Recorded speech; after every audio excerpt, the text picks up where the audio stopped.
Hello everyone, today I'm about to simply go on and teach you how you can log in into your Steam on your PC.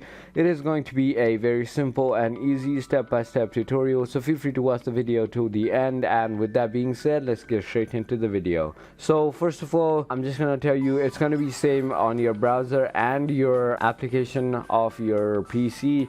So after you open your browser or your Steam application, on your Steam application, let me show you what page you're going to be greeted with.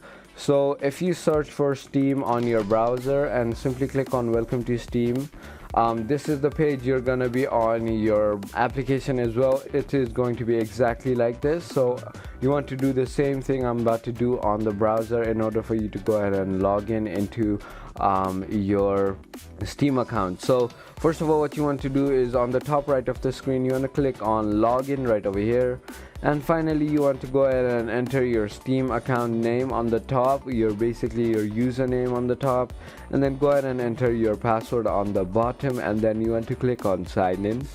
And there you go, that was as easy as that. So if you thought this video was informational, feel free to hit that subscribe button, hit that like button, and comment down below what video you want me to do next. And with that being said, thank you so much for watching.